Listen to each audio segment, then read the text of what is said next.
Medical college అంటే తెలియని నాయకుడు. ఆయన మాట్లాడుతున్నాడు, నేనేదో పొడి చేశాను, మీరు దానికి ఏదో ఇది చేశారని. నేను ఒకటే చెప్తున్నాను, ఈరోజు భూమి ఇస్తే మెడికల్ కాలేజ్ అయిపోదు. ఈ రాష్ట్రంలో విద్యా సంస్థలకి ప్రాధాన్యత ఇచ్చిన ప్రభుత్వం ఎన్డీఏ ప్రభుత్వం, కేంద్ర ప్రభుత్వం, ఇటు రాష్ట్ర ప్రభుత్వం. రాష్ట్రంలో మెడికల్ కాలేజీలు తెచ్చిన ప్రభుత్వం తెలుగుదేశం ప్రభుత్వం అవునా కాదా అని మిమ్మల్ని అడుగుతున్నాను. ఈరోజు దగ్గర 17 కాలేజీలుంటే ఒక కాలేజీ మాత్రం మొన్నే పాడేరు ఆపరేషన్ చేశాం.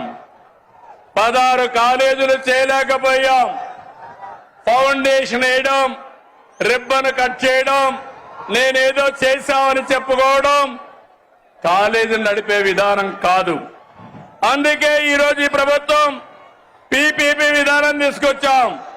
ఆస్తి మనది, వేరే వాళ్ళు దాన్ని రన్ చేస్తారు, జవాబుదారీతనంగా ఉంటారు.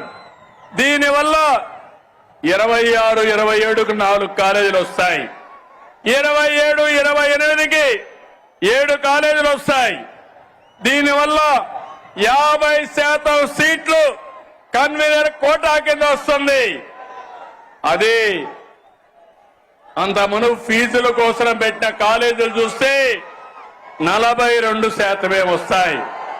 ఈ రోజు మా మంత్రి సత్యకుమార్ యాదవ్ గారు ఇక్కడే ఉన్నారు. మొన్నే సవాలు విసిరారు, మీరు చర్చకు వస్తానంటే రేపు అసెంబ్లీకి రండి, మీరేం చేశారో మేమేం చేశామో చెప్పడానికి సిద్ధంగా ఉన్నామని సవాలు విసిరారు.